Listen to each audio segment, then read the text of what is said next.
Hey, GoBlade here. The immortal edgelord himself, Blade, has finally come to Star Rail. He is one of the funnest units and boasts incredible DPS, sustain, and the most versatility a DPS can get right now. He does, however, have some investment problems, but that will ease up as future patches introduce new supports and new Lycones. I still believe he is awesome, maybe OP in 1.2, but I will go through his current problems. So we'll go through his stats and how they compare, abilities and how they work, traces and what to level, as well as how good his Eidolons are, to then summarize his pros and his cons. We'll then discuss his best relics, including the newest ones that just released, as well as his best Lycones, where we'll review his signature strength and rank it versus others. We will finish with his rotations, the 2 ways you can play him, and his best teammates and team compositions. If you like this guide and want more, please consider liking and subscribing. It really helps me out, and I'm doing in-depth guides on every single unit in the game and updating when wrong. Anyway, let's begin. So Blade is a 5-star wind character and a limited banner unit. He follows the destruction path and is thus our first limited destruction character and our first wind destruction unit. The destruction path is for versatile DPS that have sustain or HP based mechanics. Blade is all about sacrificing his HP to do big damage. He's slightly weak on the single target side, but in AoE he does so much damage. He'll be tanking hits, consuming his HP to deal damage right back at the enemies. At level 80 his base HP is 1358, putting him at the second highest HP in the game, just below Gepard. He has a base attack of 543, putting him at the 5th lowest attack in the game, which is completely fine for his kit. At 485 base defense, he's the 7th highest in defense stats, and at 97 speed, he is the 6th slowest unit in the game. He has an energy cost of 132, which is higher than most units, and as a destruction unit, he has a higher chance to be hit than most characters in the game, but that works out perfectly for him. Now let's check out his abilities, as they have some tricky wording and mechanics. To summarize his kit, he will get enhanced basics from his skill, and all of his abilities will in some way consume his HP to charge up stacks. These stacks will let him do an insane follow-up attack to all enemies, and all of his abilities do a lot of AoE damage. His ultimate also has a bunch of single target damage. So you'll want to be tanking hits, consuming your HP with your skills, to deal damage as Blade and heal it back up. All parts of his kit deal so much damage and contribute to his overall damage, so you want to be leveling up everything, but basics will take the most priority as that is his core damage component. His talent, Shuhu's Gift, has a charging mechanic. Whenever Blade takes damage, not a hit, damage, or consumes his own HP, he gains 1 charge stack, which stacks up to 5 times. You can see the charge stacks on his UI or in the status page. You can only gain 1 charge per instance of damage, so multi-hit attacks from enemies will not count as multiple charges, but extra attacks in the same turn will, and any dot damage you take on your turn will give you an additional charge stack. When he reaches his maximum charge stacks, Blade will deal an AoE attack, meaning all enemies will be hit by 44% of his attack, and 110% of his max HP at level 10. It will also restore a quarter of his max HP after this attack, and then consume all his charge stacks. This talent will regenerate 10 energy and deal 30 toughness damage to all enemies. So basically we'll be consuming your own HP or tanking hits to deal a large AoE burst and heal back up. Note that this healing is affected by Blade's outgoing healing percent stat.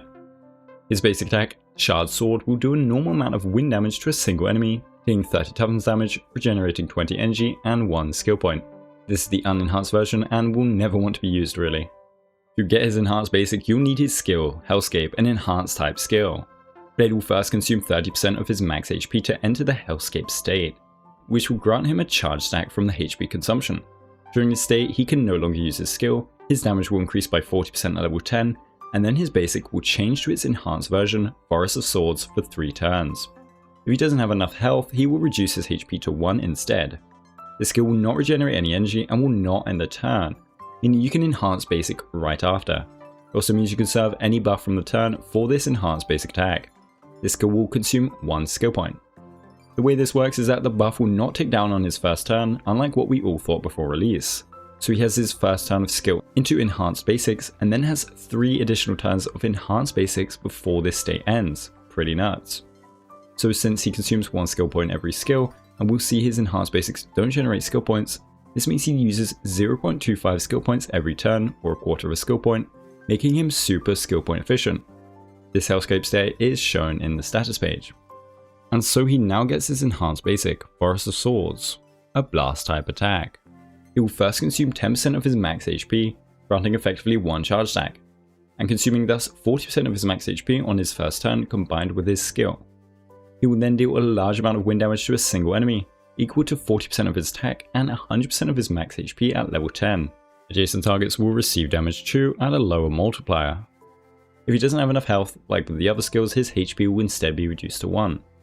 This basic attack will deal 60 toughness damage to the central target and 30 to adjacent targets. It will also regenerate 30 energy and not regenerate any skill points. Having 4 turns of these very high damaging and also AoE basics is very underrated. Unit having such a high damage profile on his basic attacks is a scary one. His ultimate, Death Sentence, is a blast type ultimate. He will set his current HP to 50% of his max HP, meaning it will bring him back up to half health if he's under the 50% or consume his health if he's above the 50%. The health addition doesn't count as healing, but the health consumption works for his talent and will give him a charge stack. He will then deal a large amount of wind damage to a single enemy, sum of 40% of his attack, 100% of his max HP, and 100% of the total HP he has lost in the battle.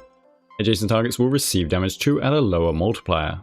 Now, this total HP for these scalings is capped at 90% of his max HP, and the total HP he has lost will be reset upon each ultimate. This ultimate costs 130 energy, will refund 5 energy, and deals 60 toughness damage to all targets hit.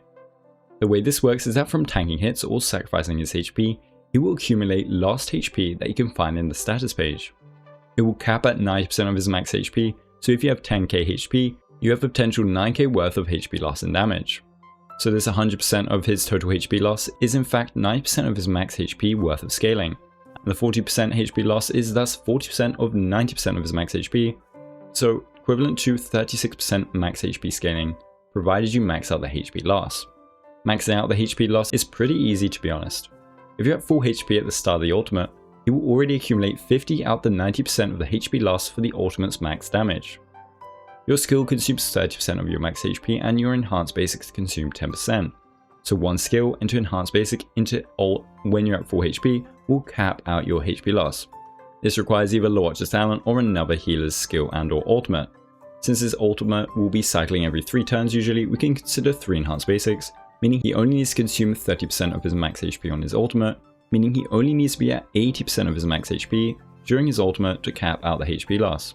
Remember, your skill doesn't regenerate energy, so you can skill if you're under half health and have your ultimate up and then ult to get a free 30% max HP consumption for your HP loss pool.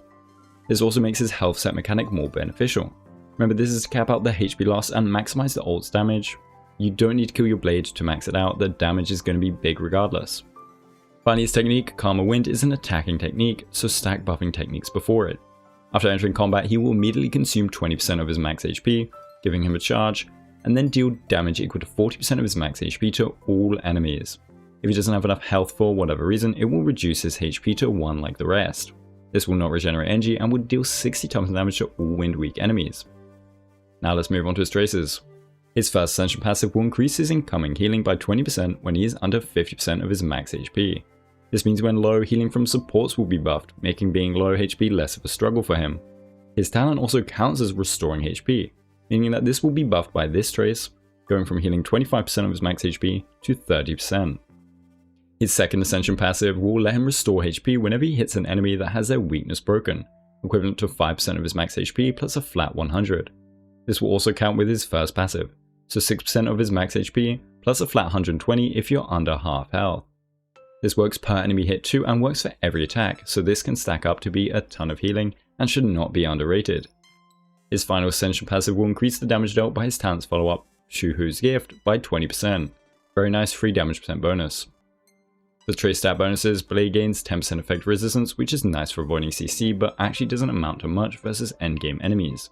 He will also gain a 12% crit rate boost, which is perfect for a DPS to have, and combined with his best relics and light cone will mount to a ton of free crit rate. And finally, he will gain 28% max HP, scaling all of his damage immensely. Now let's see his Eidolons, which are all big increases to his strength. His first will increase his single target damage by a bunch. On his ultimate, he will now do an extra 150% of his HP loss to the central target of his ultimate's attack. So it will now deal 250% of his HP loss to that main target instead of just 100%. The cap is still at 90% of max HP, but this is now equivalent to a scaling of 225 of his max HP, 325% combined with the normal max HP scaling provides you cap out its HP loss. Because of how HP scales compared to attack, this is the highest multiplier in the game for single target damage by far. Here's the damage increase his E1 gives him, and credits to Grimoire, he shared his sheets with me, and in return we discussed a lot and I helped peer review it and discussed options with him. He does use his own assumptions compared to me, and sheets never equal reality, but the damage numbers are great and made sense to us both. We looked through it all and didn't seem to find any mistakes. It just shows that Blade scales immensely on stat investment. Anyways, his second Eidolon has the longest name I've ever seen, and will grant him a pretty much permanent 15% crit rate boost, since you'll gain 15% when you're in the Hellscape state. This is still 2 extra copies of Blade, but if you're wailing, then at least it's a great damage increase, giving this much from E1 to E2. His fourth will grant him a 20% max HP increase when he drops to 50% or low of his max HP and can stack to 2 times. This is pretty quickly obtainable and is nearly a main stat of extra HP percent. Very strong Eidolon, buffing his damage by another good amount. His final one is an incredible way to finish the character. His charge stack will now be reduced to 4, meaning you only need to charge 4 stacks to unleash your follow-up, essentially giving you 1.2 times the amount of follow-ups. It will also increase the damage of the follow-up by an additional 50% of his max HP. This is a large damage jump and will increase his overall damage by a ton. So Blade is pretty stacked, boasting the highest AoE DPS in our calculations in the game, and he also has some reasonable single target damage. Let's see his pros and cons. His major strength, and something you should all be looking at, is his skill point usage. The amount of damage he can churn out is disgusting, and he does this with only using 1 skill point every 4 turns, and this makes him a top tier instantly. He is thus the most versatile DPS in the game, as he can be brought as a sub DPS and still deal the same large damage, maybe even beating out your main DPS in damage. He also thus doesn't rely on his team to provide his damage unless you're running him as a hyper carry main DPS.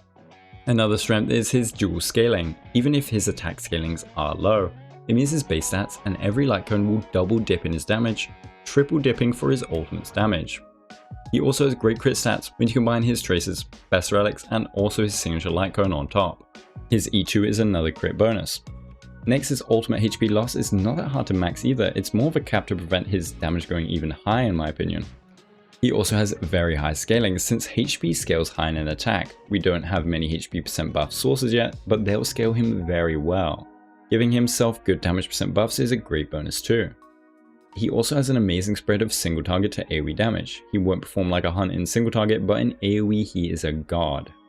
He also has great toughness damage due to his follow-ups and enhanced basics, and finally, he scales immensely on investment and Eidolons, good for the dedicated ones or the spenders. Now for his cons, and his first one are his light cone options. As we'll see, he pretty much has 2 options and then the rest kinda just suck. He also needs some expensive supports for his best team, but can work fine without or just be a sub DPS. Next, you need to min-max your stats, so attack percent and def percent, along with the usual ones, are more substats to avoid, just like a traditional DPS.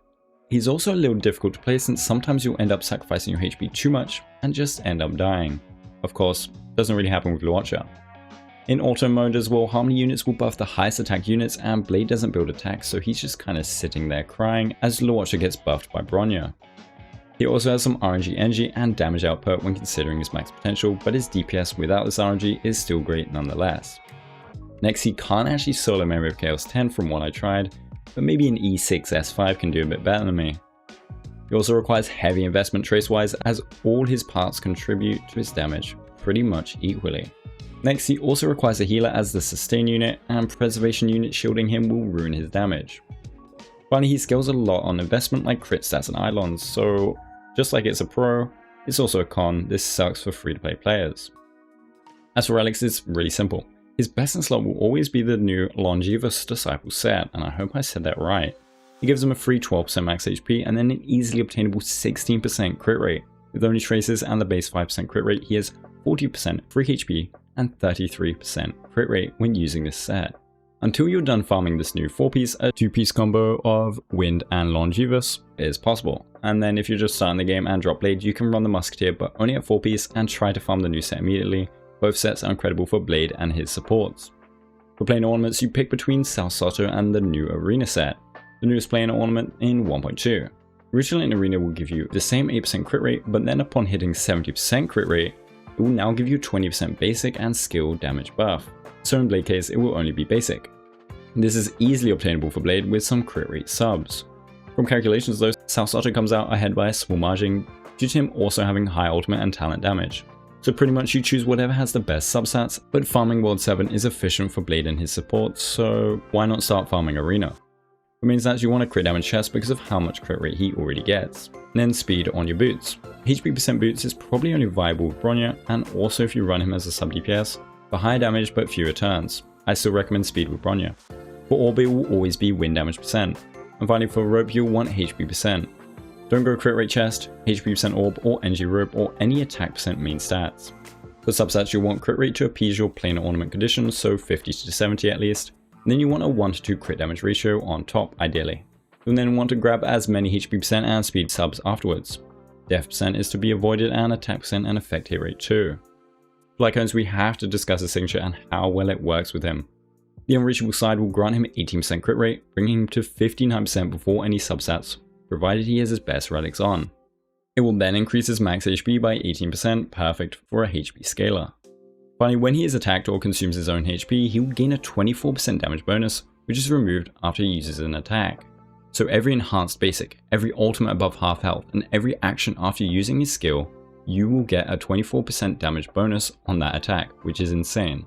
If you get hit or skill into your talent will also gain that 24% damage bonus. This is like Before Dawn in how strong it is for Blade, giving him a 30% DPS increase over his next best option at S1. As we said in his cons, his options are pretty rough. Pretty much pull on his Lycone banner if you want to min-max him. If you don't get his Lycone, his next best option is on the same banner, being a Secret Vow. It won't have the full damage percent, especially with Luocha, but just a 20% is enough to grant him a remarkable damage increase. At S5 is about 13% worse than his signature.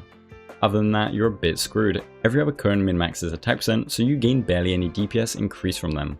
The only way they do some damage is if you fulfill their damage percent increases. So something irreplaceable if you get hit is his next best.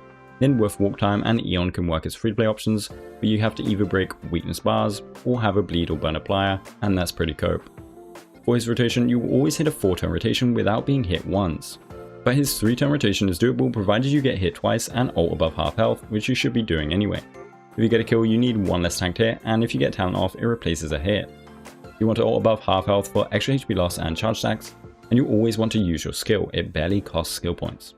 As for playstyles, he can be played in 2 ways and still output insane damage. Main DPS will give him the most damage, but requires his best support since he'd be the sole DPS, but you can run a sub DPS with him still. You'd also want his best Lycones. You are using more skill points since you'll want him on speed boots, but as long as you have a skill point positive teammate or 2, you'll be fine. Sub DPS is one of the reasons he's so amazing, and it's his second playstyle. He can avoid needing supports for himself and provide big damage for the team regardless. The Lycone options don't affect him as much here since the main DPS is the carry. You'd want speed or HP percent boots now depending on if you have enough skill point positivity in your team. HP percent means slower but harder hitting turns and follow-ups. As sub DPS, you can also properly abuse dual buffers, finally, like Yukong and Silver Wolf. They provide the highest DPS increase in the game for 2 DPS teams, and Blade not needing skill points and not dying like Arlan, while still dealing main DPS damage, means these characters are great in sub DPS Blade teams. Yukong's attack won't benefit him, but it will still benefit the main carry. As for best teammates, his best ones are Silver Wolf, Bronya and Luocha, 3 5-stars and 2 of them being limited. Bronya is his best support. She yields the highest hypercarry buffs for him since Tingyun is more attack percent based and since she offers damage percent and crit damage percent buffs. She can also skill spam. As I said in my Bronya guide, she hurts in skill points, but since Blade barely uses them, she can spam her skill much easier, giving insane damage percent and advancement forward for Blade, but you still require skill point positive teammates. These extra turns mean fast charges and more follow-ups and attacks throughout the battle. She can also hold Planetary Rendezvous, which will be her best, since it will buff any out of turn actions like follow-ups or ultimates. Her speed tuning is easy too, since you won't basic attack, meaning you just need to save 3 or 4 speed behind Blade with the new set. She can also cleanse and save Blade. And in the future she can enable Mono Wind when we get a wind sustain unit. She also has her new best in slot relics in the same location as Blade's best in slots, perfect for farming. As for Silver Wolf, her def percent and resistance percent reductions will help any DPS, so it doesn't have the problem of being an attack percent buff for Blade. She is also pretty skill point positive, so your Bronya and Blade can shine, or the main DPS in a dual DPS comp. She can also enable Mono Wind in the future. She can also hold Incessant Rain or Resolution at E1, giving more team damage. And then you can also stack her with Pela in a team for a double Nihility team comp in the place of Bronya for a more free-to-play friendly option. Finally, a little con from using her is that her attack percent and speed reductions hurt Blade a little bit, but its HP loss is easy to cap, it's just a little nitpick. Finally, Luocha is his premier healer. Blade will heal so much and be pretty much immortal with Luocha, and also heal the team a ton. You'll be seeing duo Memory of Chaos 10s in no time. Blade can also force Luocha's emergency heal at 50%, making possible rotations and talent uptime much easier for Luocha. Luocha will also benefit from the incoming healing boost that Blade has, and his heal will go before Blade's counter, so Luocha's E2 isn't that much of a mistake unless you're cleansing Blade above 50% HP. Luocha is also immensely skill point positive and even more so with the free emergency procs, so this helps the Dream Team or the main DPS out. You can also provide team utility with Lycone options. One problem with Luocha is its insane healing output will ruin any HP percent based Lycones like a Secret Vow, but we calculated them at low or zero uptime anyway. Other options for teammates include Pela for universal def reduction, Bailu and Natasha for sustain, and if you're running him as a sub DPS, any main DPS should work. Clara and Blade Elation Path perhaps? A 2 DPS setup can also use Yukong in this case. His best team as a hypercarry will be a Luocha, Blade, Bronya, Silverwolf team. For a more free-to-play team, you can go Natasha, Blade, Pela, Silverwolf, requiring only 2 limited units including Blade. In a hypercarry team, you want to be spamming your basics and spamming your skills. You are the main DPS and everything is invested into you. So it doesn't matter how much HP you consume, you should be healing it up with your main healer, and you should be prioritizing being fast and spamming that basic attack. For sub DPS, you'd go for a main DPS and then a dual DPS buffer like Silverwolf, Pela, or even Yukong. A normal Harmony buffing your main DPS also works. And you want a solo sustain, ideally still a healer so Blade can pop off. Thanks to skill point usage, Blade can still be spamming skills and basics, but you need to be more careful with your HP because you're not investing everything into him. You also could technically not use your skill if you're really in need of those skill points, but it means his damage drops by a lot. His talent and ultimate will still be doing a ton, so it's up to you. Anyway, that's all on Blade. If you liked and learned something, please consider liking and subscribing. It really helps me out. Thank you so much to all my members and thanks for watching. Have a good day.